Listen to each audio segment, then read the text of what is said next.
Muy buenas tardes. Sé que es una hora difícil después del almuerzo, pero creo que podemos levantar la tarde con este interesantísimo tema que nos toca abordar hoy por la tarde, los derechos de autor en la era digital. En primer orden quisiera expresar mi especial reconocimiento a la doctora Consuelo Sáizar, presidente del Consejo Nacional para la Cultura y las Artes de CONACULTA, por la organización de este importante foro internacional que nos permite el día de hoy, esta tarde, reflexionar sobre un tema que impone nuevos y mejores retos.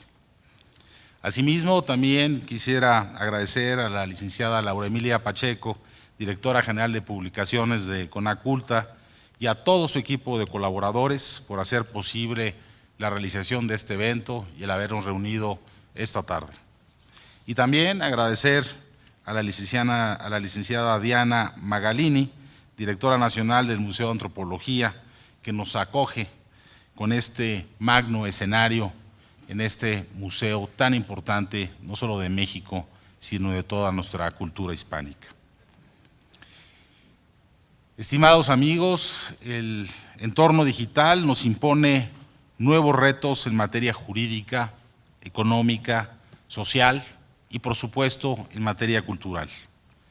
Pero a su vez también nos da la llave que nos abrirá las puertas a la democratización del conocimiento y al desarrollo social, cultural y económico generalizado en toda nuestra región de Latinoamérica.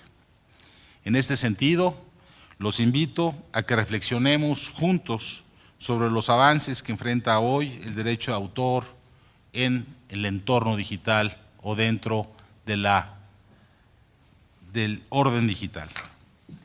Quisiera presentar a los distinguidos panelistas que nos acompañan esta tarde y que nos honran con su presencia.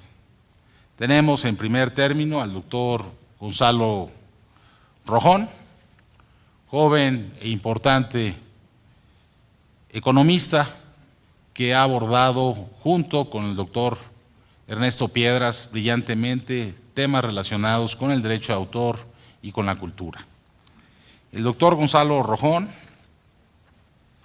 es director y senior partner de Nomismai Consulting, empresa dedicada al análisis económico de las industrias culturales, de la economía basada en la creatividad, la instrumentación de políticas públicas nacionales, estatales y municipales, así como del diseño y desarrollo de la cuenta satélite y observatorios culturales. The Competitive Intelligence Unit, que se dedica al análisis del mercado y telecomunicaciones. Es economista por el ITAM, fue asistente de investigación en el CIDE, es miembro del Consejo Consultivo de la sección de negocios del periódico Reforma, es autor de diversos libros en coautoría, artículos, ensayos y documentos de trabajo, obras, entre las que destaca una de gran importancia en mi opinión: ¿Cuánto vale la cultura? Contribución económica de las industrias protegidas por el derecho de autor del año 2004. Por otra parte, tenemos a un gran conocedor del derecho de autor, tenemos a un fundador y un luchador del derecho de autor en toda Latinoamérica, y hoy ocupa la dirección del Centro Regional para el Fomento del Libro en América Latina y el Caribe.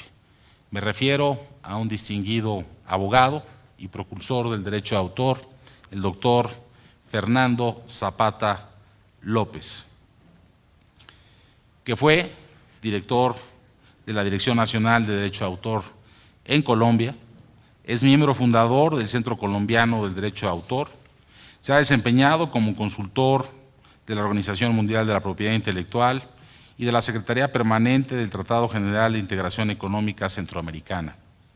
Ha sido profesor de Derechos de Autor en la Universidad Nacional de Colombia, la Universidad Pontificia, la Universidad Javeriana de Bogotá, la Universidad Externa de Colombia, la Universidad Andina Simón Bolívar de Ecuador y la Universidad de los Andes de Mérida en Venezuela.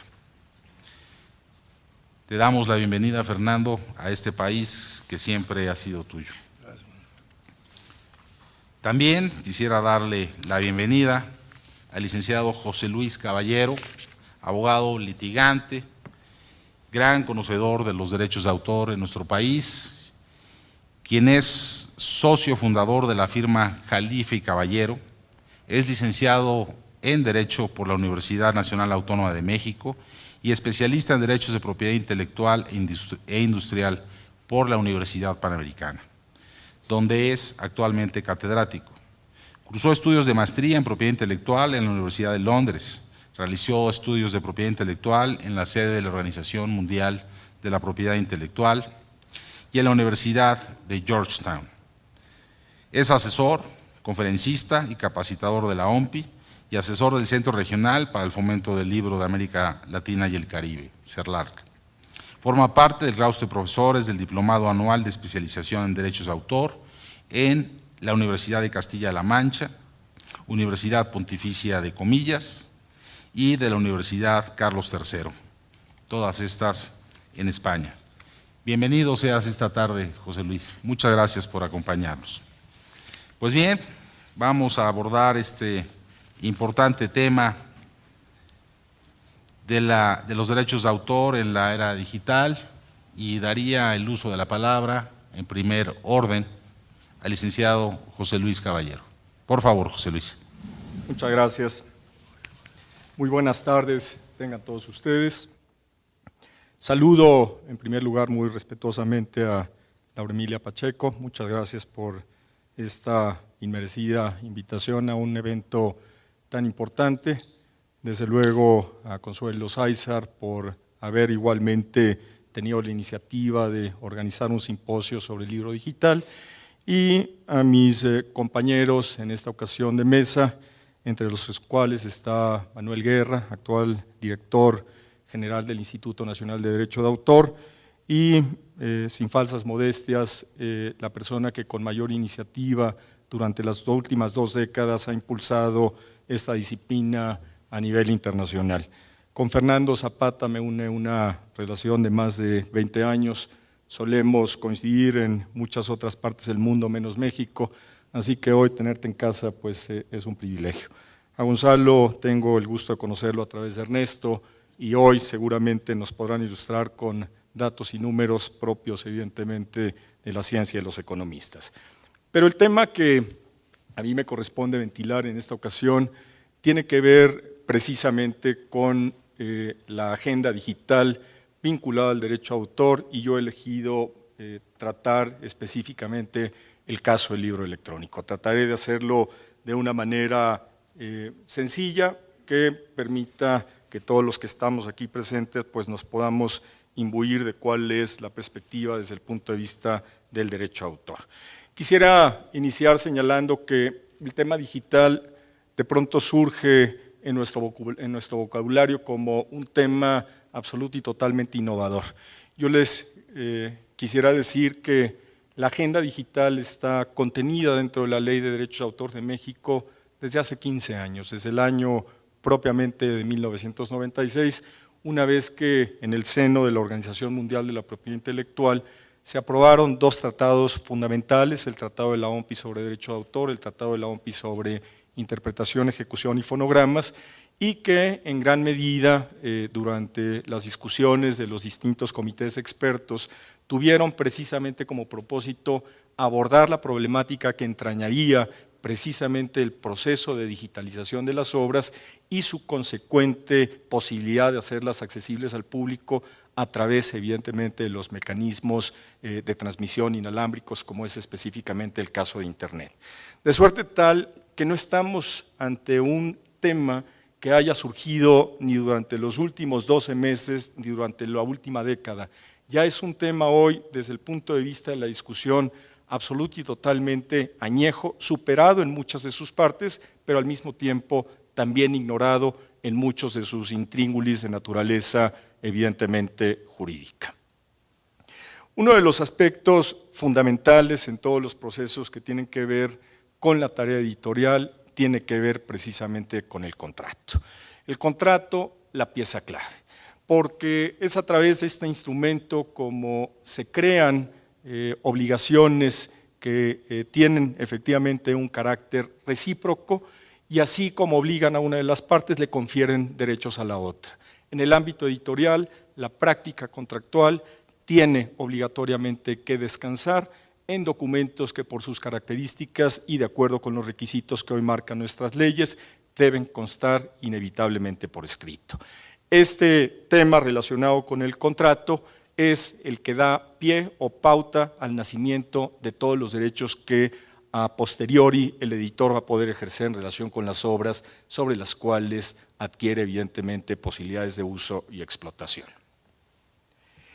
Nadie puede vender o disponer de aquello de lo que no es propio. Este principio que parecería tan absoluto y totalmente elemental es producto de una reiterada inobservancia en el ámbito de los derechos de autor y hoy les podría decir con particular reiteración en el caso de la industria editorial.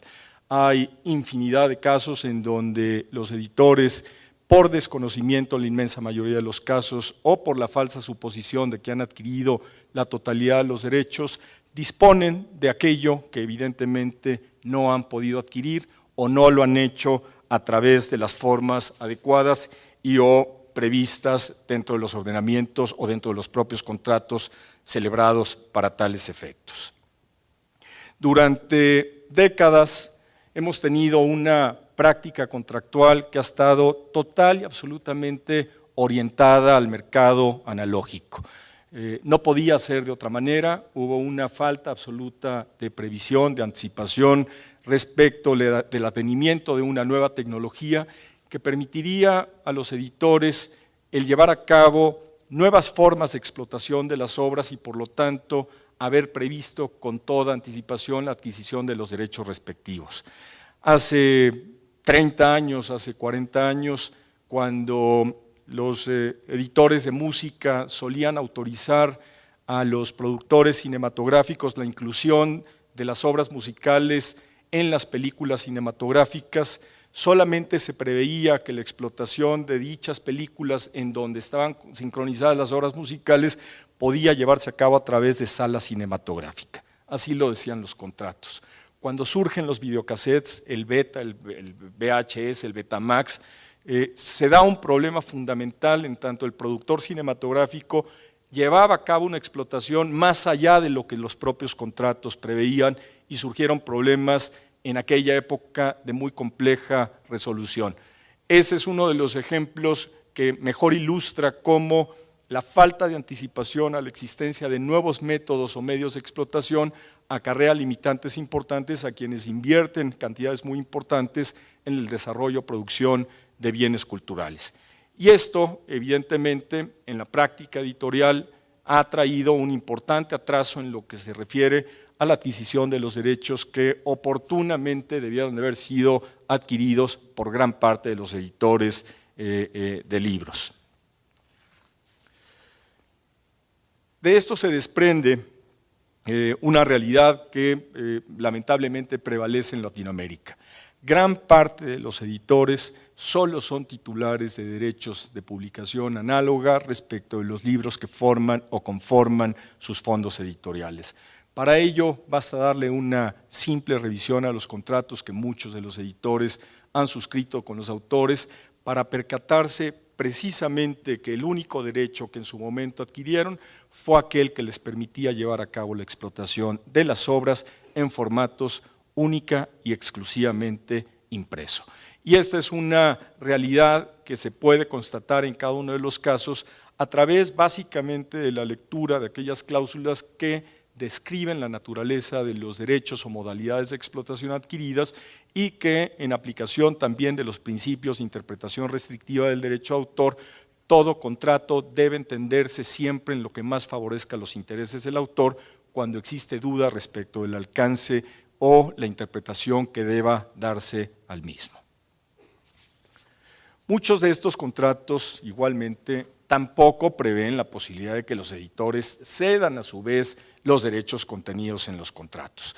Esto igualmente obedece a técnicas de redacción contractual que en su momento, si bien es cierto que fueron válidas y aceptables para los momentos en que los derechos fueron adquiridos, también lo es el hecho de que con el paso de los años fueron rebasadas por una realidad de naturaleza económica que demandaba que el editor tuviera necesariamente una gama o posibilidad de explotación mucho más amplia que la que los propios contratos le estaban otorgando o reconociendo. ¿Cuál es, de alguna manera, o cuáles son las necesidades que parte del sector editorial hoy enfrenta?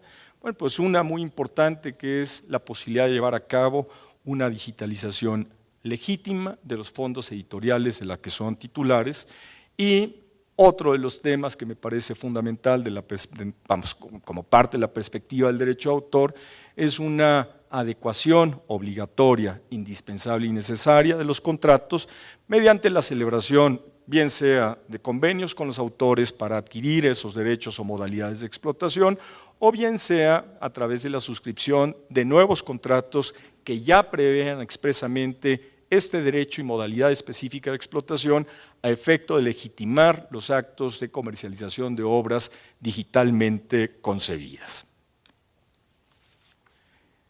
El negocio de los libros electrónicos, de la industria editorial en la era, digamos, digital, ha sufrido una vertiginosa transformación, lo mismo que las políticas de contratación, derivado básicamente de un mundo hoy cada día más globalizado y sobre todo con la existencia de nuevas y muy complejas plataformas de explotación. Recordemos cómo hasta hace apenas unos cuantos años la publicación de un libro en formato físico y el deseo de adquisición de un usuario se convertían en dos elementos que no necesariamente llegaban a coincidir. Si el libro aparecía publicado en Alemania o en Francia o inclusive en nuestro vecino país de los Estados Unidos, poder acceder a esos materiales suponía no solamente la necesidad de poder acudir personalmente a hacerlo, sino en muchas ocasiones la imposibilidad de adquirir ese derecho en nuestra propia lengua, lo que sea imposible prácticamente su acceso. El día de hoy, es decir, el entorno digital se identifica por la inmediatez. En el momento en que uno hoy desea adquirir un libro, basta el hecho de tener un computador a la mano, navegar al establecimiento virtual correspondiente, hacer el pago a través, obviamente, de uno de los mecanismos propuestos por el propio sitio y minutos después tener a nuestra disposición dentro del computador el libro publicado ese mismo día o esa misma mañana en cualquier otra parte del mundo. En eso estriba una parte muy importante de estas nuevas políticas, de esta globalización que evidentemente afecta de manera muy positiva también a el mercado editorial en el caso de las publicaciones electrónicas. Pero también tenemos autores mejor informados.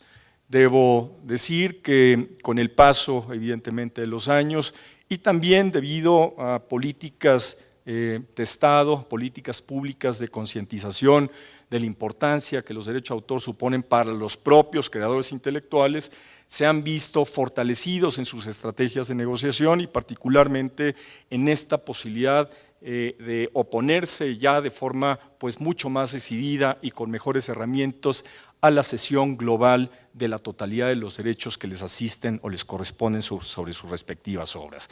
Esto ha traído como consecuencia contratos mejor redactados, derechos mejor limitados o delimitados y también negociaciones que evidentemente dentro del desequilibrio natural que supone una relación entre alguien que produce y alguien que crea, también mejores ventajas de naturaleza económica que a la postre evidentemente hacen que estas relaciones sean, uno, más duraderas y segundo, más productivas en ambos casos. Hoy se plantea la disyuntiva acerca de si es necesaria la intervención de un editor. Y desde mi punto de vista es absoluta y totalmente equivocada aquella idea que supone o presupone que por tratarse del entorno editorial, el trabajo de los editores debe estar absoluta y totalmente ausente. No, no lo creo así. Yo creo que las ediciones electrónicas, lo mismo que las ediciones analógicas, provienen de un trabajo editorial muy importante que no se limita única y exclusivamente a una diagramación, diseño editorial de los textos que van a ser puestos a nuestra disposición, sino de una adecuada selección de los títulos que son hoy objeto del deseo por parte del consumidor, de una distribución, de un diseño, de una correcta y adecuada corrección de estilo o de sintaxis, y particularmente también de una elección del mercado al cual deban ir dirigidos. Por eso sigo siendo de alguna manera partidario y además, digamos, muy fervoroso de que el trabajo editorial debe absoluta y totalmente estar presente en el trabajo de la edición de los libros electrónicos y no es un elemento sustituible o reemplazable por parte de los autores que consideran que solo subir un texto a la red es suficiente para que éste se venda como pan caliente. Debo advertir también que hoy en día aparecen con mayor frecuencia, pero también debo señalar con muy poco impacto y afortunadamente sin mayor nivel de penetración, corrientes o teorías que abogan por la desaparición o por lo menos por la limitación cada día más y más del derecho a autor tradicional. Creo que afortunadamente en el caso de México, esos pregoneros de mal agüero no han tenido absolutamente ningún éxito ni lo tendrán, porque partimos en la existencia, en primer lugar, de un país de creadores que requieren de un sistema jurídico que los ampare, basados en la simple y sencilla doctrina de que con y a través del adecuado reconocimiento de los derechos podrán los autores en nuestro país y en lo de otros países latinoamericanos vivir dignamente el producto de su trabajo. La decisiva participación de los agentes literarios me parece hoy en día también un tema absoluto y totalmente imposible de omitir en una discusión en donde lo que se habla es del libro electrónico. Creo en el trabajo de los especialistas, creo en el buen tino, en el buen ojo y en el buen criterio de los agentes editoriales para saber en dónde, cómo, con quién y en qué condiciones contratar las ediciones de los autores.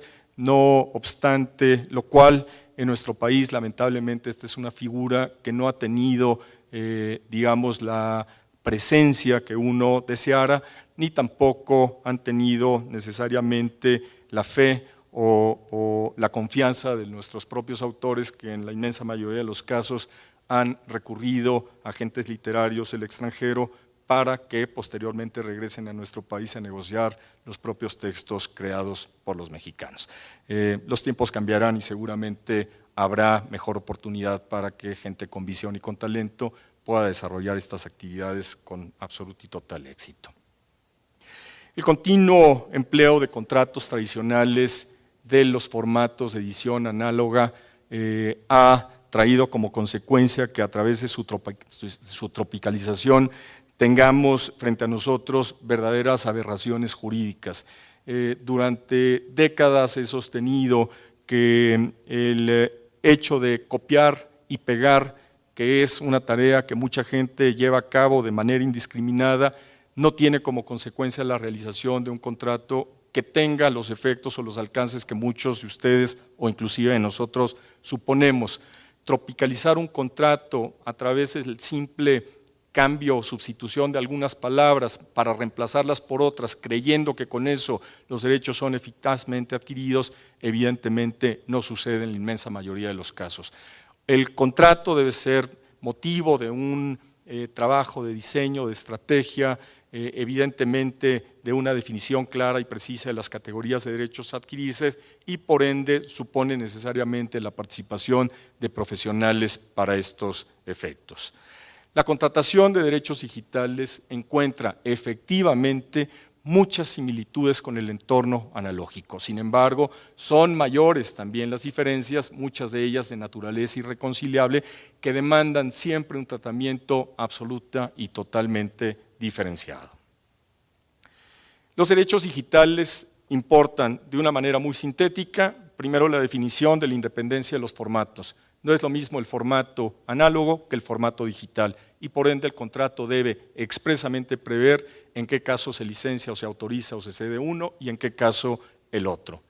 Lo mismo que la independencia de los derechos.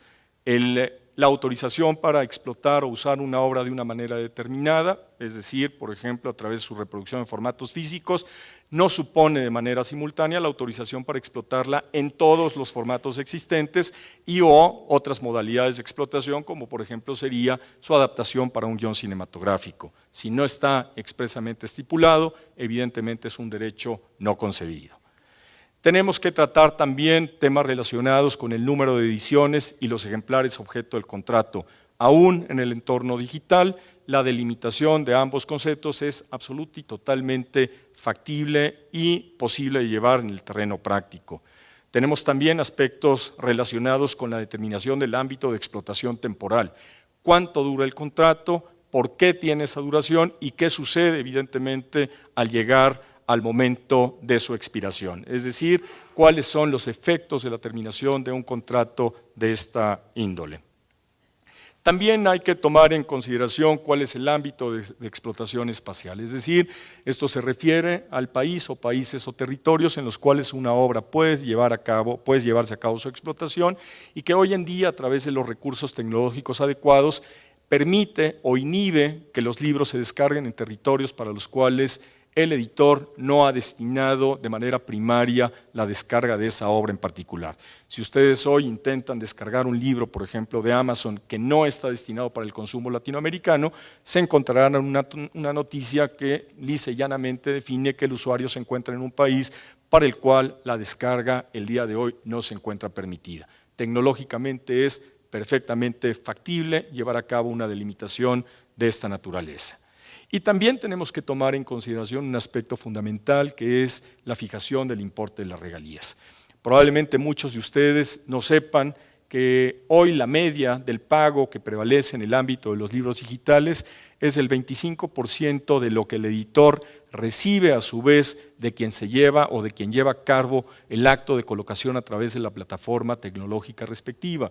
Así como muchos de los autores hoy en día saben y están acostumbrados a recibir un porcentaje directo del precio de venta al público, usualmente oscilando entre un 7, 8, 10, 12%, en el mercado de los libros digitales el porcentaje que se acostumbra a pagar es el 25% de lo que el editor recibe de la persona que se encarga de llevar a cabo la explotación a través de la plataforma tecnológica de que se trate. Así que este 25, que suena en el ámbito numérico pues muy importante, en el terreno práctico no necesariamente coincide a los valores que el autor espera o desearía recibir de un entorno en donde aparentemente el hecho de la ausencia de los ejemplares físicos acarrearía costos de producción de naturaleza diversa. Quizá con el paso de los años estas cuestiones logren obviamente mejorarse. Habría que hablar también en el ámbito de las ediciones electrónicas de cuáles son los formatos autorizados, porque tampoco el hecho de autorizar la explotación de una obra para un formato supone necesariamente haberlo hecho para la totalidad de los formatos existentes. Recuerden que cada uno de los grandes dispositivos y fabricantes que hoy están dominando el mercado demanda o exige una modalidad o un formato específico que muchas veces es solamente descifrable a través de ese tipo de dispositivos en particular. Así que no todos los formatos son necesariamente objeto de una sesión global por parte de los autores al momento de llevar a cabo este tipo de operaciones. Tenemos también un tema muy importante relacionado con la aplicación de medidas tecnológicas de protección.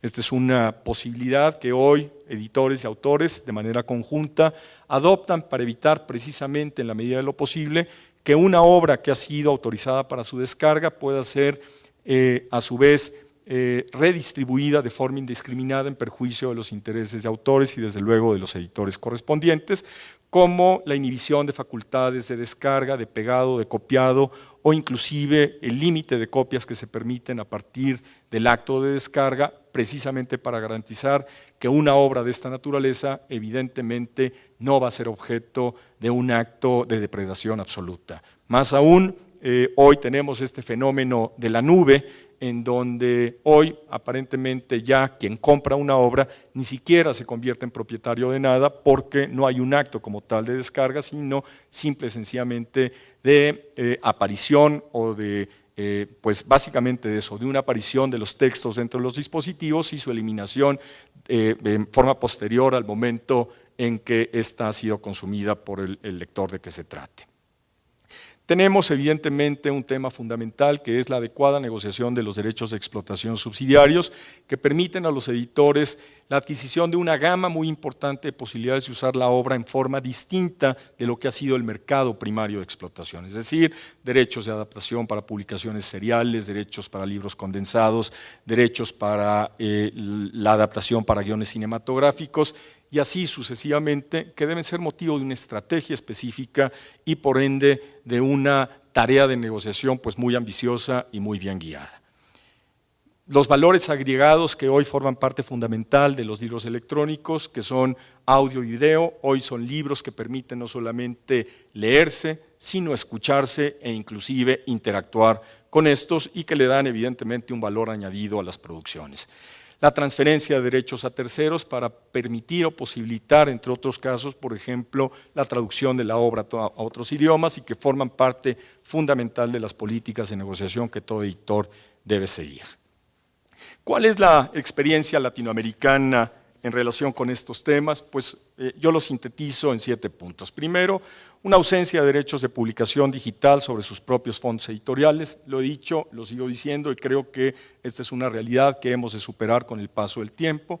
Una ausencia de facultades para ceder derechos de publicación digital en favor de terceros. Tenemos una carencia aún muy importante de fondos editoriales digitalizados. Tenemos también una falta de identificación clara, precisa, importante de cuáles son los mercados y consumidores potenciales de este tipo de obras, una inexperiencia absoluta en la conducción de negociaciones de venta y compra de derechos, tanto en el mercado analógico, sobre el cual ya debería haber un dominio absoluto, pero especialmente en el tema de las negociaciones de derechos digitales, una falta todavía de una plataforma tecnológica adecuada para la administración de un catálogo digital propio proveniente de terceras empresas y una ausencia de un sistema adecuado para protección a los derechos de autor que inhiba a terceros a ceder derechos para nuestros propios países. Solo a manera de ejemplo y a reserva de lo que el propio Gonzalo seguramente nos comentará en la parte numérica, en una plática que hace muy pocas semanas tuve oportunidad en Guatemala, hablaba de 3 temas relacionados con industrias culturales que hoy son vanguardia en la generación de recursos en el ámbito del derecho de autor. La primera tiene que ver con los videojuegos, producto 100% amparado por el derecho de autor, en donde en el año 2010 esta industria generó solamente $25,000 millones, teniéndose una expectativa que para el año 2012 alcance $35,000 millones. México tiene 13 millones de jugadores, le dedican 3 horas en promedio al día a jugar y la edad promedio de los jugadores no crean que es 15, 12 ni 18 años, es 34 años la edad promedio de los jugadores. Y el mercado mexicano, que representa el 70% del consumo de toda Latinoamérica, tiene y representa en plata alrededor de $1,400 millones. Así que no gastamos en libro, pero sí gastamos y mucha plata en videojuegos. La industria del merchandising, es decir, toda aquella que proviene de productos de mercadeo que se generan a través de películas cinematográficas, tal como Harry Potter o la saga y todo esto que ha provenido de libros fundamentales, representó solamente el año pasado más de $5,000 millones anualmente, de los cuales el 48% proviene única y exclusivamente de productos amparados por el derecho de autor. Finalmente, la industria editorial norteamericana, y perdón que me refiera a ella, pero es la que proporciona siempre los datos duros, representó ventas por más de $11,000 millones, de los cuales reportan 441 millones de dólares proveniente de la venta de libros electrónicos con una incidencia de consumo que cada mes se va incrementando de forma exponencial y particularmente con un ejemplo que hoy en día indica claramente cuál es la tendencia del futuro de los libros. Amazon reporta que por cada 100 libros físicos que vende, 143 corresponden al formato electrónico. Con esta reflexión doy paso a la siguiente exposición, no sin antes agradecerles la paciencia con que me han escuchado. Muchas gracias.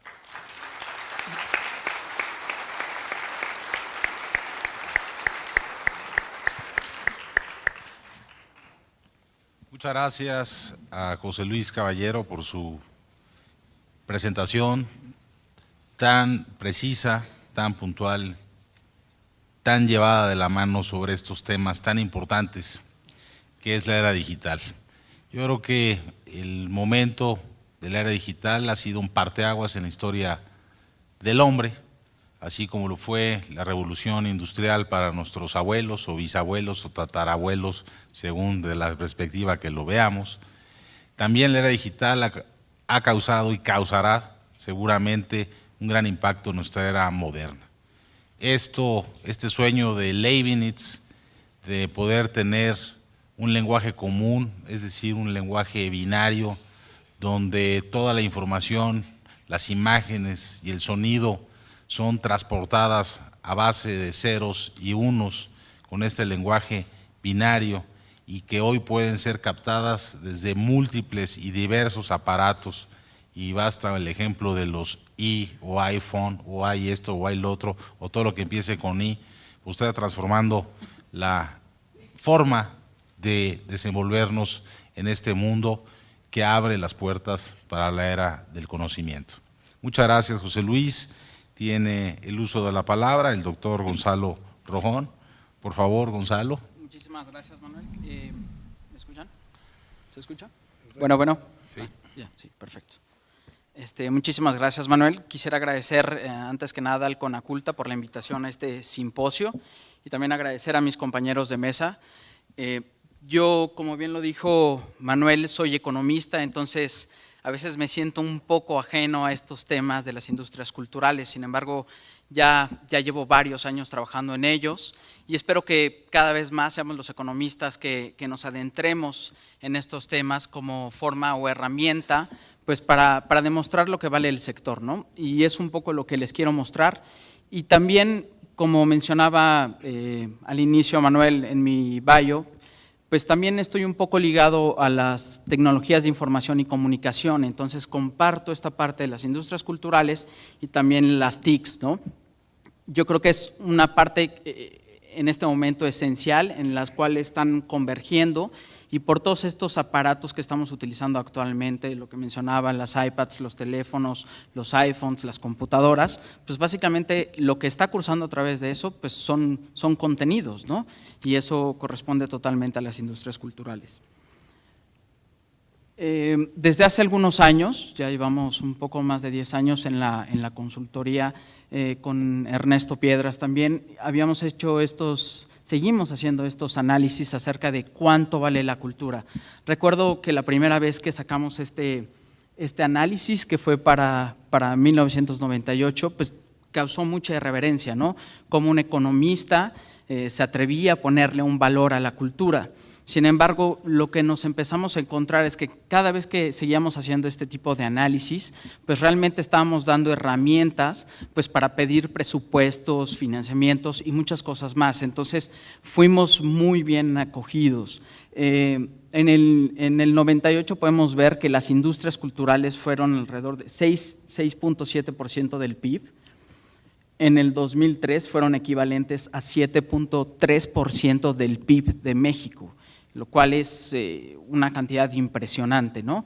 Todas estas metodologías fueron basadas en la OMPI y nosotros le agregamos la parte de economía sombra, ¿no? En países como México, en donde hay tanta informalidad y también ilegalidad, pues es importante tener en cuenta esta medición, ¿no? Entonces, estos fueron los resultados. Como ven, son quinquenales, del 98 pasa al 2003. Quisiéramos tener las estadísticas para hacerlo constantemente, sin embargo no es así, se basa en los censos económicos y pues bueno, recientemente acaban de liberarse los censos económicos del 2008, entonces pronto habrá aquí una evolución y espero que ustedes puedan meterse a la página para tener noticias al respecto. En cuanto a la cadena productiva de la industria editorial, quiero comentarles que la industria editorial es de los segmentos más importantes de las industrias culturales. Como podemos ver, es un eslabón de eslabones. La industria editorial es un eslabón de eslabones porque no solamente está en la industria editorial, sino que también está en la industria del cine, ¿no? Por medio de los guiones del cine, por ejemplo. También está en la industria de la música, está por medio de las letras, está por medio de las partituras, está también en la educación, ¿no? Por medio de todos los libros que se generan para los alumnos, para las escuelas y todo ese tipo de cosas. Entonces es una cadena bastante amplia, empieza desde la creación, desde el escritor, el editor, la impresión, la distribución, la librería y el lector. Esta es la cadena productiva en su manera más completa, que se va a ver modificada conforme vayan introduciéndose estos elementos tecnológicos que estamos viviendo día a día. Aquí ya voy un poco más específico. En dos láminas anteriores les había demostrado cuánto era el valor de las industrias culturales en su totalidad. Pues aquí vemos que la industria editorial, es aproximadamente el 2% del Producto Interno Bruto. Esto demuestra el peso que tiene sobre la economía mexicana, ¿no? Obviamente aquí habíamos puesto 7.3, pero les quiero recordar que había una parte de economía sombra. La industria editorial sí sufre de piratería, de plagios, de ese tipo de cosas, sin embargo lo sufre en menor medida que otras industrias como por ejemplo la de cinematografía y la música. La industria editorial es causante de más de 700,000 empleos en la economía mexicana, tiene más de 75,000 unidades económicas, ¿no? Esto les da una buena noción del tamaño de la industria cultural. Y si no tomáramos en cuenta la economía sombra, que más o menos era alrededor de un 2.2% en la lámina antepasada, pues la industria editorial es equivalente al 40% de las industrias culturales que tenemos en México, ¿no? Es sumamente importante. Si lo vemos en perspectiva de otros sectores de la economía mexicana, bueno, pues podemos ver que las industrias culturales es prácticamente el cuarto sector en importancia de toda la economía mexicana, después de la maquila, del petróleo, del turismo. ¿Por qué el turismo? Porque muchas de las personas que viajan lo hacen por conocer industrias culturales, lo hacen por conocer sitios arqueológicos, lo hacen por conocer museos y una infinidad de cosas, ¿no? Casi es equiparable al turismo. Y si podemos dividirlo por la industria editorial, pues vemos que es prácticamente es un muy buen cacho de lo que es las industrias culturales, perdón. Otra cosa muy importante de esto es que hay que recordar que las industrias culturales no generan externalidades negativas como lo puede ser la maquila, el petróleo, el turismo, la industria automotriz, ¿no? Todas estas industrias al momento de generar sus bienes y servicios, pues de alguna manera contaminan, generan problemas sociales. La maquila, por ejemplo, de repente en Ciudad Juárez, ¿no? ¿Cuántos de repente problemas no ha causado por ahí? Sin embargo, las industrias culturales pues solamente generan externalidades positivas, ¿no? Son las puras cosas buenas que pueden suceder a partir de las industrias culturales. Aquí quiero entrar un poco más a la parte de tecnologías de información y comunicación. Esta lámina me gusta mucho y la llamo el Homo Telecom, la llamamos en la oficina el Homo Telecom, porque es un poco el reflejo de lo que somos y de lo que estamos consumiendo tecnológicamente. No sé si ustedes recuerdan por allá en el 91 que básicamente teníamos el teléfono y el fax, ¿no? No había nada más en una casa. Quien podía tener 2, a lo mejor, o 3 líneas, pero era lo máximo que teníamos, ¿no? Sin embargo, conforme nos vamos acercando a la actualidad, pues podemos ver una cantidad de dispositivos impresionantes, ¿no? Desde lectores de libros electrónicos, tabletas, computadoras, televisión de paga, consolas de videojuegos, en general una infinidad de dispositivos por los cuales precisamente circula todos estos contenidos, ¿no? Lo que ven en la gráfica aquí es el consumo, ojo, es de servicios de telecomunicaciones, o sea, cada una de las personas que consumen telecomunicaciones está consumiendo en promedio alrededor de 5,000 pesos anuales, nada más del servicio, esa parte de lo que cuesta el aparatito, lo que cuesta eso, ¿no? Pero es muy representativo de cómo se va incrementando esto y ¿saben qué? Esto no tiene ni freno ni reversa. Esto va a seguirse incrementando y cada vez la tecnología nos permite que todos estos dispositivos cada vez sean muchísimo más asequibles para las personas. Entonces, este consumo va a seguir para adelante, ¿no? Yo lo veo, por ejemplo, mucho en la telefonía móvil, ¿no? Si ustedes recuerdan aquellos teléfonos grandes, tabiques, que traían las personas, pues era prácticamente porque las empresas los habían puesto en las manos de las personas. Pero actualmente ya no nos basta con que nos den un teléfono, ¿no? Queremos un teléfono que sea muy liviano, que tenga un diseño muy padre, que tenga una pantalla extra delgada y súper resistente por si se nos cae. Entonces, toda esta demanda ya va también hecha a través del consumidor. Aquí es otra gráfica de cómo ha ido evolucionando toda la tecnología. Y algo que es muy importante aquí es, vean cómo va aumentando el tráfico de contenido conforme se empiezan a detonar tecnológicamente la velocidad del Internet, ¿no? Cuando tenías 1 megabyte por segundo en Internet, pues bueno, por ahí tenías imágenes, de repente MP3, había algunos años en el que descargar un MP3, una canción, tenías que dejar tu computadora prácticamente toda la noche para que se descargara y al día siguiente ver si realmente se había bajado, ¿no? Pero conforme ha ido evolucionando el Internet, pues también ha sido mayor la afluencia del tráfico de contenido. Sin embargo, creo que lo importante de esta gráfica es ver cómo ha ido el marco regulatorio. Si ustedes se fijan, el marco regulatorio no va a la misma velocidad que la tecnología. Va con pasos muy, muy, muy lentos y la tecnología prácticamente no espera, ¿no? Entonces, es muy importante que tengamos en cuenta cómo modificar este marco regulatorio para hacerlo que sea continuo, rápido y que responda prácticamente al cambio tecnológico que estamos viviendo en estos días. Hace ratito José Luis hablaba de la penetración y bueno, y también en todo el simposio se ha hablado de la penetración o de la poca penetración que tiene el libro electrónico en México y pues básicamente esto responde a esta gráfica que les estoy mostrando, ¿no? Como ustedes pueden ver, la telefonía móvil en México, pues básicamente los niveles socioeconómicos AB ya se encuentran por arriba del 100%. Eso quiere decir que las personas que están en el nivel socioeconómico AB ya tienen 1 o inclusive 2 teléfonos, ¿no? 2 líneas telefónicas. Sin embargo, conforme vamos disminuyendo en los niveles socioeconómicos, podemos ver que esto tiende a disminuir. Disminuye, pero si lo comparamos con otro tipo de servicios, por ejemplo, con el Internet, vamos a ver que estamos sumamente rezagados, ¿no?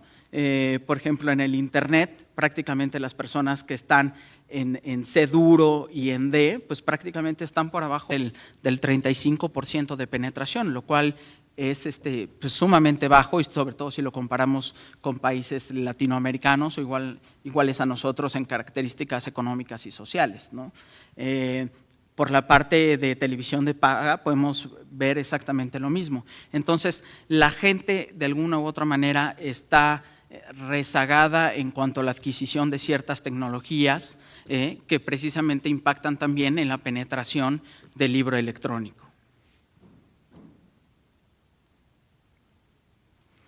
Sin embargo, vemos que la gente sigue adquiriendo este tipo de dispositivos, ¿no? Sigue adquiriendo tecnología, como podemos ver aquí. Estas 2 preguntas salen de la encuesta cultural que generó el Conaculta y, pues, podemos ver cuáles son estos nuevos medios que están entrando, ¿no? Ya se considera el iPod, ¿no? Ya es como un genérico, ni siquiera se dice reproductor de MP3, ya se le considera como iPod, Internet, televisión de paga, telefonía local, telefonía celular. O sea, ya la capacidad del consumidor de diversificar todos estos dispositivos cada vez es mayor. Por la parte de Internet, pues se hizo una pregunta que cuál era o qué se acostumbraba a hacer o leer por medio de Internet. Y podemos ver que es materiales para la escuela, tiene el 61%, pero podemos ver que ya el 31% de las personas están comenzando a leer libros a través del Internet. Entonces sí vemos que va a haber una demanda cada vez más creciente.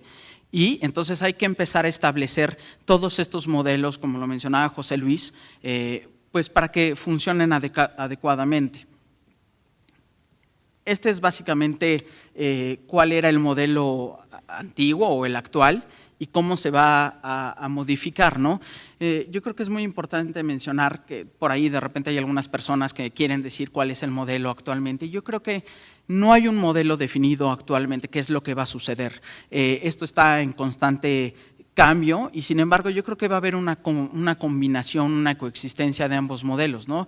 A la gente le gusta pensar mucho en binario y qué es lo que va a pasar en el momento que salga el libro electrónico, va a desaparecer el libro de papel. Pues posiblemente sí, pero eso a lo mejor puede ser en el muy largo plazo, ¿no? En el corto plazo, en el mediano plazo, lo que estamos viendo es que la gente disfruta de distintos medios, ¿no? Ya sea el papel o ya sea el libro electrónico. Aquí podemos ver cómo prácticamente estos eslabones del centro son los que se están modificando. ¿En qué se están modificando? Realmente no lo sé. Realmente creo que nadie lo sabe, apenas estamos viendo ese cambio, pero sin embargo van a aparecer nuevas formas de negocio y de promoción, ¿no? Lo podemos ver y ya lo hemos estado viendo inclusive en México, como algunas librerías ya están sacando sus libros electrónicos, como ya están impulsando de alguna manera, a lo mejor poca, pero ya mencioné el porqué. Todavía la tecnología en México tiene una penetración baja respecto al resto de los países, pero cómo van a aparecer una serie de nuevas formas de promoción y de negocio, ¿no? Las librerías, aplicaciones, aparatos en los cuales se pueden leer los dispositivos, nuevos formatos, inclusive nuevas empresas que ayudan a las personas a editar sus propios libros, ¿no? Y te llevan de la mano desde el momento que tú haces la creación hasta el momento que ya está empastado o inclusive ya si lo quieres en formato digital ya lo tienes. Pero entonces, para poder aprovechar todo este tipo de nuevas formas es necesario tener un marco regulatorio eficiente, ¿no? De nuevo, yo no soy abogado, soy economista, pero bueno, José Luis de alguna manera ya estaba poniendo algunas pautas de qué era lo que se tenía que hacer como para poder tener este marco regulatorio que permita que todas estas nuevas formas no se vayan a la parte informal. Vuelvo a repetir esta gráfica, no fue un error, la puse a propósito, solo quería que vieran cómo va evolucionando el crecimiento de las industrias culturales, pero también es de llamar la atención cómo se va incrementando la economía sombra. En tan solo 5 años, y créanme que cuando hicimos este análisis tratamos de irnos a cifras que fueran en el piso y no en el techo, como para tratar de ser cautos con lo que estábamos haciendo. Cómo en tan solo 5 años se duplicó la economía sombra, ¿no? De nuevo, la economía sombra es un poco la ilegalidad y la informalidad que existe en México. Y por lo que vamos viendo para las nuevas estadísticas del 2008, pues esto sigue incrementándose. Entonces, de nuevo, yo creo que es imperante que pongamos todas las herramientas necesarias para establecer este marco regulatorio que se adopte a las nuevas tecnologías y que permita incorporarlas a la parte que es formal y que no se quede nada más en la economía sombra. Este es un indicador que les quería compartir, se le llama Rule of Law, igual algunos de ustedes están familiarizados, y básicamente lo que califica es el apego a la legalidad que tiene un país, ¿no? No califica tanto sus leyes, si son buenas, si son malas, no califica tanto a un gobierno, sino más bien es qué tanto una nación se apega a las leyes y las respeta. Y como podemos ver, pues México pues sale bastante mal, ¿no? Entonces yo creo que esto es también parte de las cosas que tenemos que modificar como para poder aprovechar al máximo esta oportunidad que se nos está brindando. La sociedad de la información o estas nuevas tecnologías no solamente es un capricho y no solamente aparecen como una moda, ¿no? Sino también nos brindan una forma de llegar a todas las personas, ¿no? Por ahí de repente siempre estamos en la oficina aventando ideas y de repente decíamos, imagínate que en vez de que se imprimieran los libros para las escuelas, a todos los niños se les pudiera dar un libro electrónico, ¿no? Y que se les pudiera distribuir de manera inalámbrica todos los libros, pues igual a lo mejor sería más barato, realmente no lo sabemos, son ideas que aventamos, ¿no? Pero eso nos ayudaría mucho a cerrar la brecha digital y la brecha de desarrollo que existe actualmente en México, realmente poder acercar a todos los niños a que tuvieran la misma educación. Entonces es una relación muy compleja, pero que si se maneja de una manera adecuada puede ser un círculo virtuoso, pero si no se aprovecha puede ser un círculo vicioso y puede empezar a alejar más y más a las personas, ¿no? La brecha de desarrollo puede ser aún mayor y la brecha digital, ¿no? Y realmente eso puede ser muy grave. Y por último les quisiera compartir esta lámina en el cual en la parte de arriba podemos ver cómo se han introducido cada uno de los desarrollos tecnológicos en distintas épocas y por otro lado cómo estaba México en comparación de Estados Unidos cuando se iban introduciendo cada una de estas tecnologías. La incapacidad de México de no poder introducir todas estas tecnologías al mismo tiempo que otros países nos ha hecho que nos rezaguemos constantemente de países como Estados Unidos, que es nuestro vecino, ¿no? En este momento se nos presenta una nueva oportunidad de poder acoger a las tecnologías de información, dentro de las cuales está el libro electrónico, y si no la recibimos y si no la aprovechamos, bueno, pues lo único que va a pasar es que corremos el riesgo que cada vez que esta brecha se haga cada vez más grande, y los únicos que salimos perjudicados somos nosotros mismos. Eso es todo. Gracias.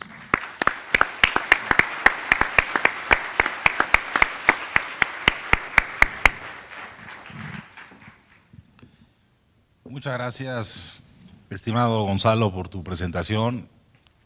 Impactante las cifras que nos muestra Gonzalo en su presentación. Yo quisiera nada más agregar una cifra más, si no están muy saturados de ellas. Según un estudio elaborado por la Organización Mundial de la Propiedad Intelectual a solicitud del Instituto Nacional del Derecho de Autor, en la economía nacional, las industrias relacionadas con los derechos de autor aportan el 11.01% al Producto Interno Bruto mexicano. Es decir, que más de 1 de cada 10 mexicanos contribuye al sector o trabaja en el sector relacionado con los derechos de autor. Debemos, como mexicanos, sentirnos muy orgullosos del patrimonio cultural que tiene nuestro país. En México la cultura se manifiesta en todas partes. Muchas veces ni nos damos cuenta porque estamos acostumbrados a ella.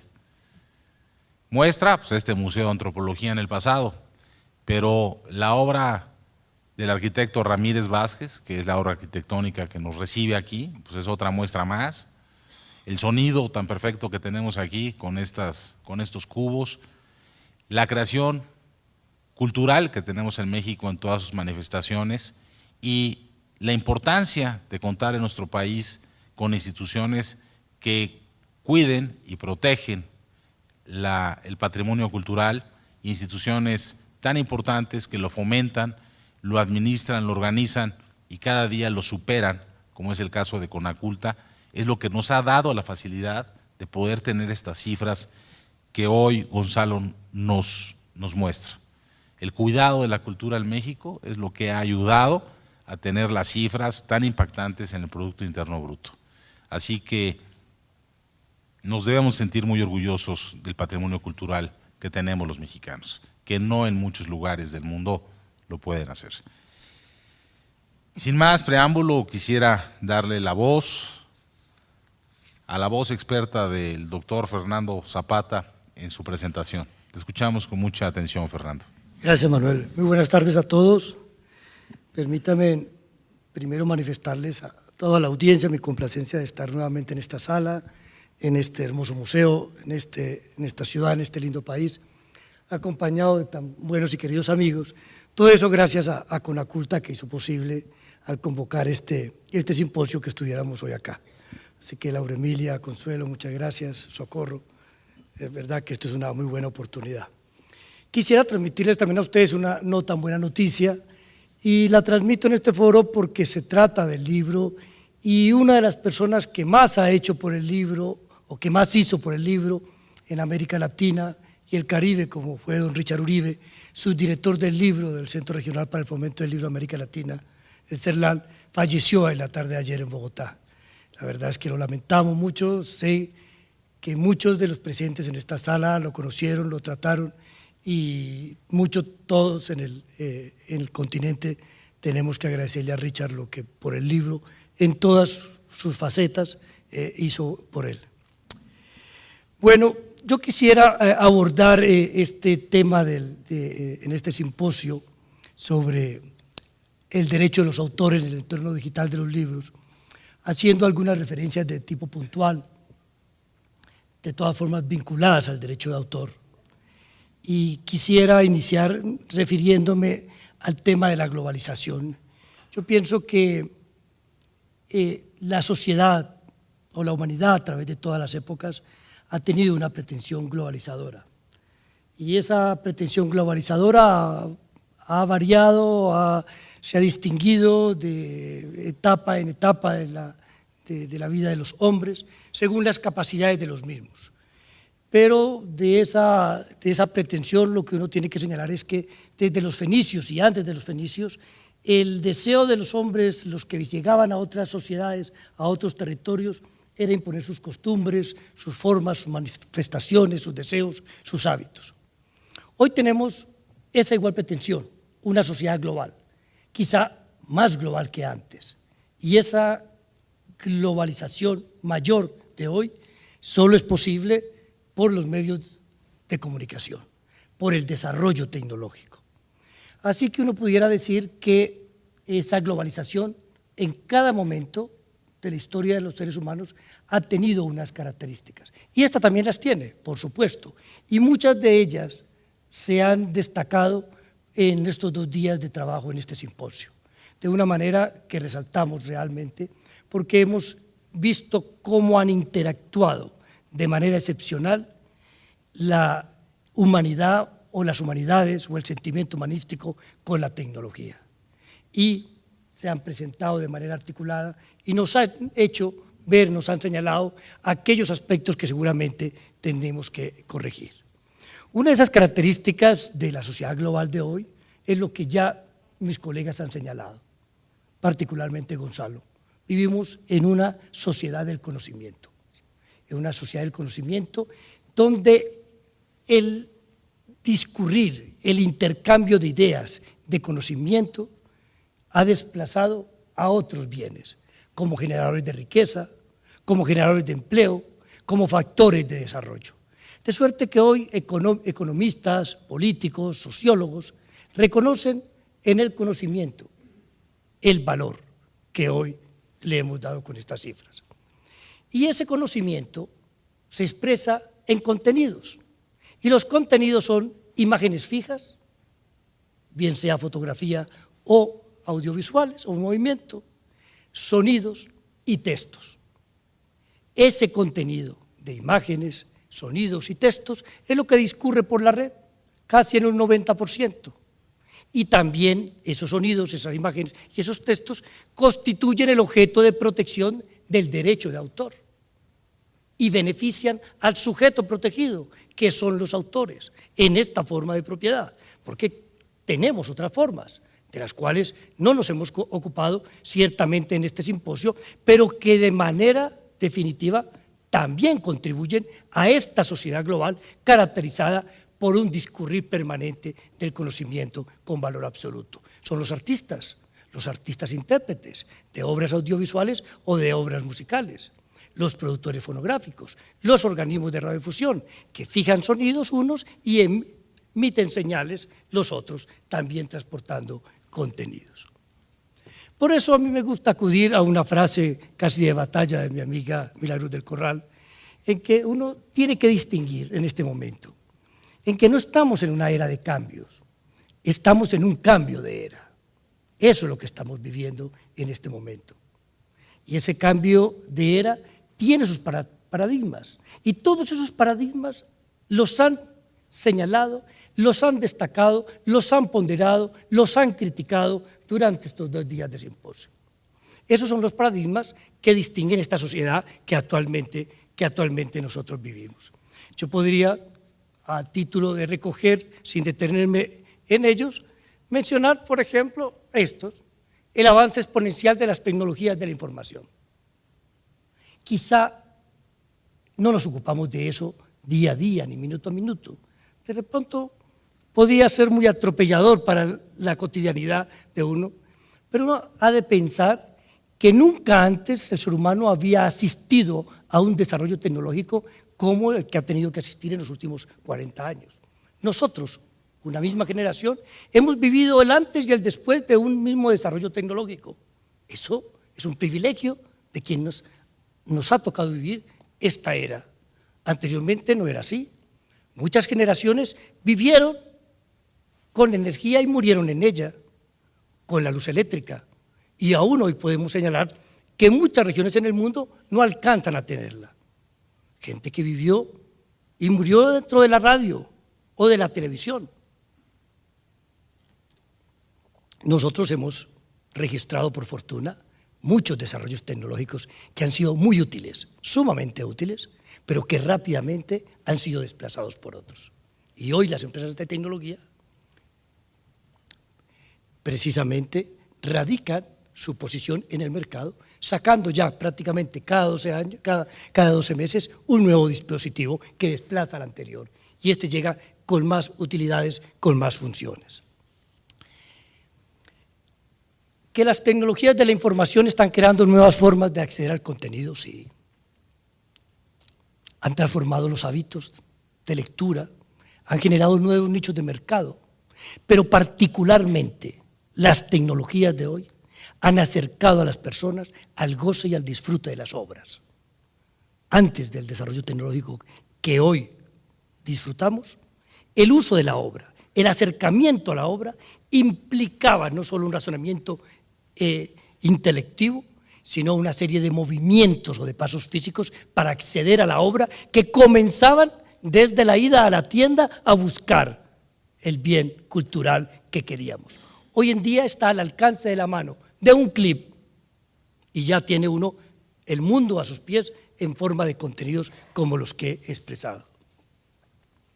Así que cada vez que nos indican que en la red hay una nueva generación, pues lo que se nos acerca son las obras. Eso es a lo que se concreta. Y si uno va a aterrizar qué significa la 2.0 o la 3.0, es más facilidad, más cercanía, más goce, más disfrute, más disposición.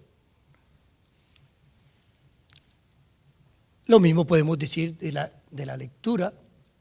¿Qué decir sobre la lectura después que hemos escuchado al maestro Álvarez, Federico Álvarez, y al maestro Manguel esta mañana?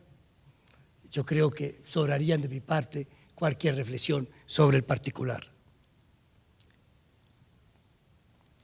Las industrias que se reinventan, por supuesto, ya nos ha señalado José Luis con mucha propiedad.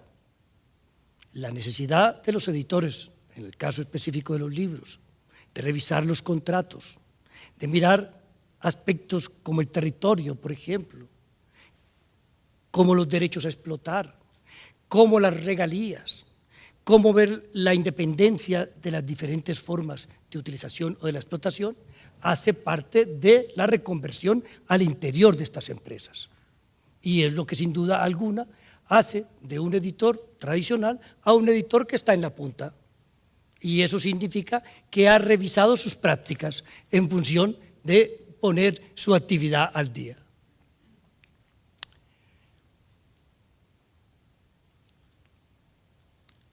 Yo diría que todos estos cambios de paradigmas nos han llevado a un juego de roles por parte de los actores tradicionales en estos sectores o en estas actividades. Y ahí podemos señalar, como ustedes ven, creadores, editores, lectores, distribuidores, ISPs, y todos, sin duda alguna, se ven motivados, se ven compelidos por el desarrollo tecnológico a adoptar nuevas posiciones. Sin duda alguna, los autores están obligados a desarrollar contenidos con lenguaje especializado para los nuevos formatos, para autorizar la digitalización de sus obras, nuevas formas de comunicación con sus lectores, adecuarse a los nuevos sitios, como la web, los blogs, los tweets, las redes sociales, entre otras. Pero una cosa es señalar que el creador tiene que reconvertirse, tiene que buscar formas amables y amigables para estar a tono con sus usuarios, y otra cosa es decir que la condición de autor va a desaparecer, que la creación colectiva en la red, que las formas sociales de lectura en la red van a llevar a crear dificultades en el entendimiento de lo que hoy tenemos como creador. Y aquí yo quisiera hacer mi primera reivindicación. Porque cuando hablamos de derecho de autor, cuando hablamos de institucionalidades en el derecho de autor, como el tema de las legislaciones de carácter penal, civil o administrativo, para hacer mucho más eficiente la protección, cuando hablamos de figuras como las limitaciones y excepciones, estamos hablando de que queremos hacer o establecer un equilibrio entre las industrias establecidas que viven de la utilización y de la explotación de contenidos protegidos por el derecho de autor y el balance que se establece con los usuarios de las obras vía limitaciones y excepciones. Pero en la mitad hay un jugador sumamente importante, que es el autor, que es el creador de la obra, y sin el cual ni unos ni los otros tendrían esa relación de dependencia que se establece entre ellos. La condición de creador no cambia. Siempre la capacidad intelectiva del ser humano se va a expresar de las dos únicas formas o maneras que tiene de expresarse, que es de manera literal a través de un lenguaje conocido o por conocer, sea este lenguaje de forma binaria, en donde encontramos la gran transformación. Ya no tenemos seguramente asegurado hacia un futuro que toda la expresión sea en átomos, es decir, que se revierta eso luego en un soporte tangible. Vamos a encontrar que día tras día, cada vez más, los autores tendrán que producir sus creaciones para este entorno, en forma binaria. Pero en forma binaria es a través de un lenguaje. Es un lenguaje que hace que la obra sea considerada como una expresión literaria. La otra expresión es la expresión artística, la segunda forma de expresarse el autor, bien a partir de un pincel, de un cincel o de cualquier elemento externo con el cual el autor exprese sus ideas, lo que siente, lo que piensa o la interpretación del entorno. Esa expresión permanece y por consiguiente el autor también. El creador podrá presentarse de manera individual o de manera colectiva, pero siempre será el autor.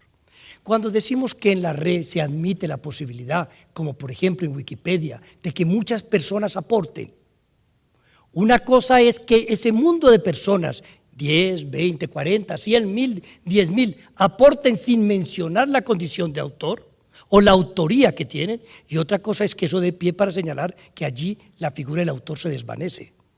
Ahí sigue habiendo un autor. Y ahí esa creación es colectiva.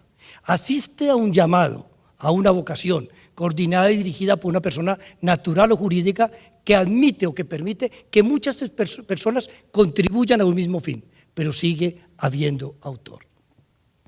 Es lo mismo con el editor. Ya no lo han señalado, el editor se transforma, el editor se reconvierte. El editor adapta su trabajo y su actividad a ese entorno digital.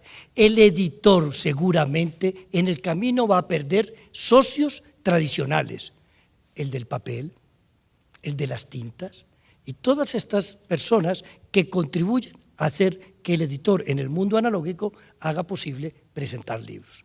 En el entorno digital, esos compañeros no los va a tener otros, y va a permanecer con muchos otros, seguramente como el diagramador, el corrector de estilo. Pero va a haber un socio con el cual va a mantener su relación cada vez más estrecha, con el autor.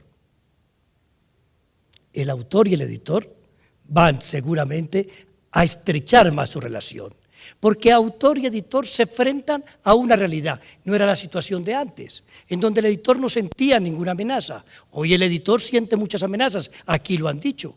Puede que hoy en día los autores que asisten a la red de manera individual no constituyan una amenaza, pero como toda amenaza es creciente, y el editor lo entiende, y el editor sale al paso de eso y estrecha la relación con el autor.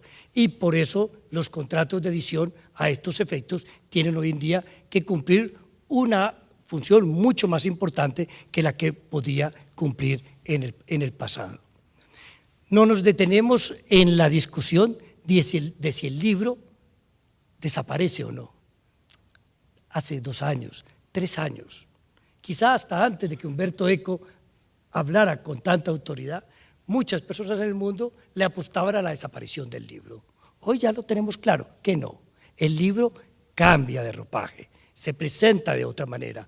Algunos lo llaman de formatos, ya hemos visto que aquí hay personas que nos han dicho que no, que qué es eso de hablar de los formatos, pero la verdad es esa, es decir, del libro en papel pasamos al libro digital. Los lectores,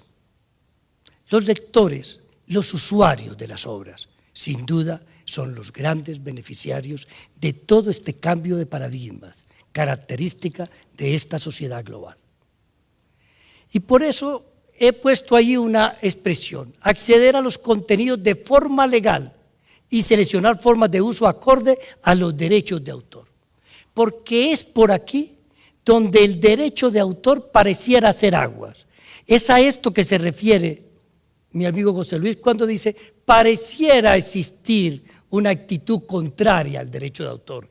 Es de aquí donde se han construido una serie de teorías y de corrientes del pensamiento en aras de presentar al derecho de autor como instrumento que impide el acceso al conocimiento y a la información. Es esta actitud lo que ha permitido crear también otras escuelas que permiten utilizar las obras dentro de la red sin ajustarse al derecho de autor. Y aquí también he de hacer una parada de tipo técnico. ¿En qué sentido?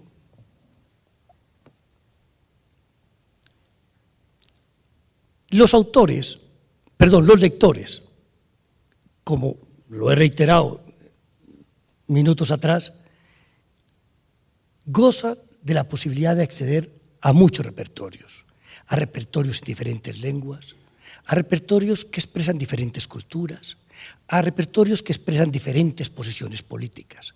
Lo tienen a la vuelta, como nunca antes. El derecho de autor en ese entorno garantiza entonces el acceso de esos usuarios o esos lectores a esas obras. ¿Y de qué manera lo garantiza? Porque el derecho de autor garantiza la existencia de esas obras, con distintos sabores, con distintos olores. Porque hoy en día, en 184 países en el mundo, hay una protección establecida en función del Convenio de Berna. Y ese Convenio de Berna ha garantizado desde el siglo XIX la posibilidad de que más obras tengamos, porque los autores sienten en la protección por el derecho de autor el estímulo para crear obras. Eso nos permite ir un poco más allá, y es el desarrollo, la aparición y el desarrollo del derecho de autor. El derecho de autor, siempre hemos dicho, surge como consecuencia en el tiempo del desarrollo de la imprenta. Pero desde el punto de vista político, el derecho de autor quiebra el mecenazgo, quiebra el control de las ideas. El derecho de autor es hijo legítimo del derecho a la comunicación y a la información. Así se estructuró desde Inglaterra en 1709 y así lo consagraron los franceses después de la Revolución Francesa. Cuando hemos querido tener una expresión libre tanto literaria como artística, es porque tenemos en ese conjunto social una protección verdadera y adecuada, suficiente a los autores. Eso no se nos puede perder de vista hoy en día, que ese cúmulo de repertorio, de contenidos a la vuelta de un clic, es gracias a la existencia de un sistema de protección para los autores. Sistema de protección que podríamos ir un poco más allá y ocuparnos de elementos que no son de este simposio, y es el de la identidad cultural. La identidad cultural de un país no se hace por personas distintas a los creadores, de toda suerte, de todo tipo de expresiones. Y esas expresiones son, insisto, protegidas por el derecho de autor. De manera que presentar el derecho de autor como un obstáculo al acceso a la información y al conocimiento es un despropósito. Yo siempre suelo señalar que más fácil se le impide el acceso a una persona a la información y al conocimiento por parte de las empresas de tecnología que por parte de los autores. Y la muestra está a la vuelta de la mano. Todos estos dispositivos celulares que todos ustedes manipulan el tiempo entero son dispositivos que están sometidos a un pago. El día que dejen de pagar, ese día le cortan la relación, la comunicación con el mundo, incluidos los contenidos. Eso no lo hacen los autores, eso no lo hacen los artistas, eso no lo hace el editor, no lo hacen las industrias culturales. Los hacen los que desarrollan y venden tecnología, que tienen la capacidad de cortar el acceso. Entonces vámonos poniendo en sintonía de quiénes son los responsables para el acceso al conocimiento. Por eso yo pongo aquí el derecho de autor, que aunque no juega un rol porque no es un actor, la verdad es que sí articula entre los diferentes actores o articula jurídicamente a todos los actores. Yo sé que el tiempo no es el mejor aliado cuando nos entusiasmamos de esta manera a hablar de derechos de autor. Ahí van a quedar todas las formas y la distinción de los derechos de los que les hablaba José Luis, de cómo operan, por ejemplo, aquí, por ejemplo, préstamo de readers, qué derechos se presentan, reproducción, distribución, qué pasa del servicio cuando es préstamo público de readers, qué derechos entran en funcionamiento, reproducción y distribución, por qué se hace reproducción, por qué se hace distribución, en fin. Ahí van a estar en la página, en el sitio de Conaculta, donde van a estar puestos. Pero yo quisiera compartir con ustedes los minutos que me quedan en dos mensajes capitales. Y es preguntarnos cómo nos hemos acercado los países de América Latina a este cambio de era. ¿Cómo asistimos a ese prometido paraíso de la globalización? La verdad es que uno podría distinguir claramente dos comportamientos, dos actitudes, la de los países desarrollados y los países en desarrollo. Y comienzo por señalar que los países desarrollados lo entendieron desde hace mucho rato.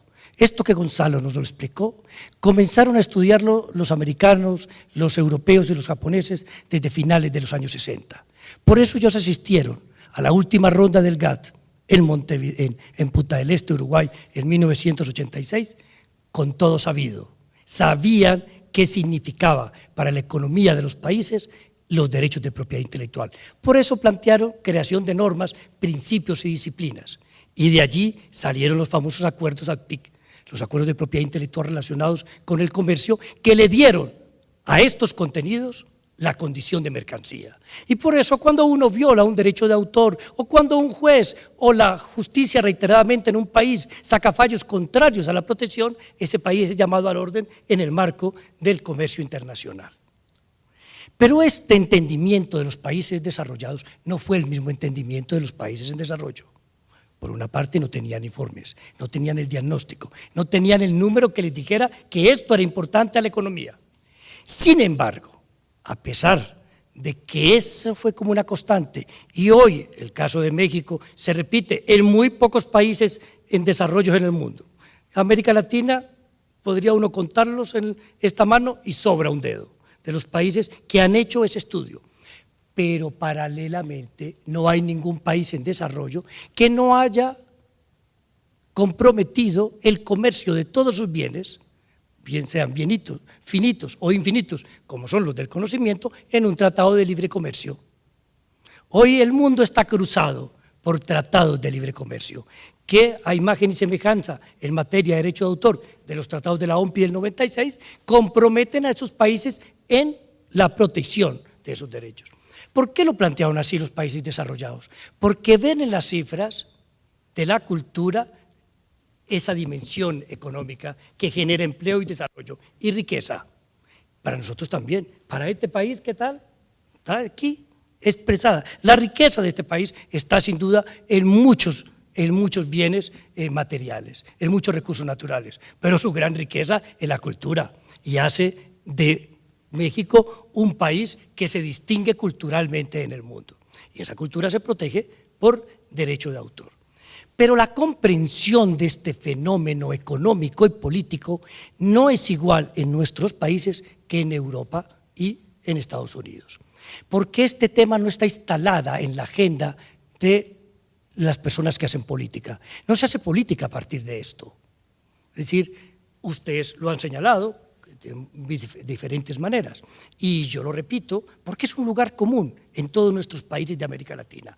Es como si los agentes culturales, las industrias culturales, las entidades culturales hablaran de cultura y de la importancia de la cultura y los agentes políticos hablaran de otro lenguaje. No se entiende.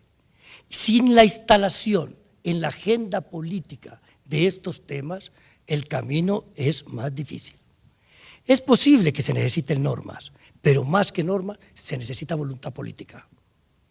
Y eso hay que demandarlo interesando cada vez más a nuestros gobernantes, de la importancia, de la necesidad de la protección de estos temas. Es cierto que hoy estamos con el Homo Telecom, es cierto, y eso es un rasgo de la manera como nosotros nos hemos acercado a la globalización. Nos hemos llenado de aparatos y de dispositivos, pero no nos hemos llenado de voluntad para proteger esto. Y lo peor que le podría pasar a nuestros países, que son todos muy ricos en expresiones culturales, en expresiones artísticas, es que el derecho de autor empezara a ser atacado con mucha fuerza, como lo hemos visto empezar en algunos países. Se acercan momentos difíciles, yo estoy convencido de eso para el derecho de autor, y esa dificultad está en la medida en que más acceso tengamos a las obras. Entre más fácil sea, el binomio facilidad y libertad va a ser asimilado por las gentes, porque hoy pareciera que lo que es fácil es sinónimo de gratuidad. Y la cultura no se hace a costa de los presupuestos del Estado. La cultura se hace a costa de los presupuestos de todos los usuarios, de todos los consumidores. Como otras tantas industrias se han establecido y han madurado en la economía de los países. No es a costa de los presupuestos oficiales, es a costa de los usuarios. Y así compramos bienestar y compramos el día a día, sin demandárselo al Estado, sino a quienes lo adquieren. Con las obras pasa lo mismo. Ese cambio de chip hay que hacerlo si uno ha de pretender que evidentemente haya una buena salud en relación con el libro digital, porque hay que hacer inversiones, hay que hacer muchos esfuerzos, hay que reconvertir las empresas, hay que estimular a los creadores con industrias, con creaciones locales, pero de sabores universales, para que los grandes centros de consumo cultural en el mundo den cabida también a nuestras expresiones. Pero eso solo, insisto, se hace cuando tenemos la voluntad de todo el conjunto social, de todo el imaginario de un pueblo, y no sectoricemos, que para determinadas clases sociales, que ya inclusive hasta se borran esas fronteras, el uso de las obras es de esta manera y para otros de esta forma. Todos tenemos que coincidir que el uso de las obras, y en particular del libro electrónico tiene que ser bajo los esquemas que nos crea el derecho. Muchas gracias.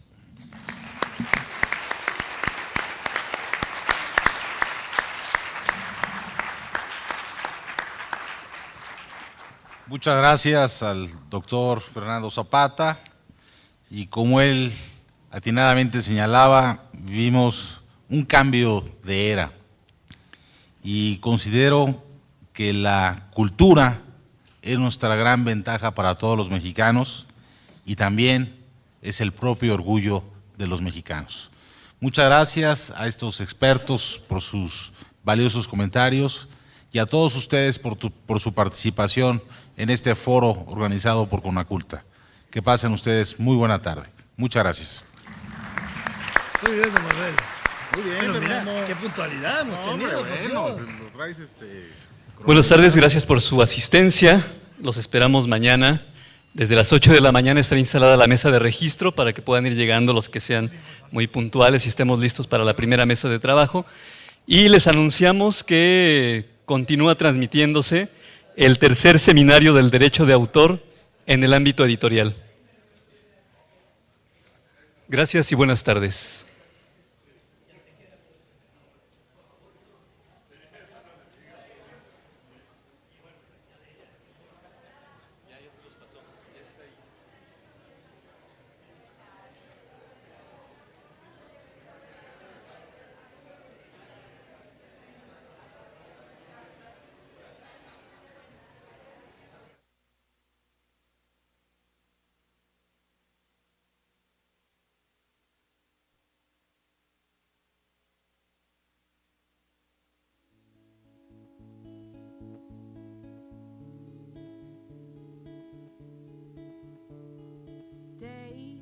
Daydreamer sitting on the sea, soaking up the sun. He is a real lover of making up the past and feeling up his girl like he's never felt a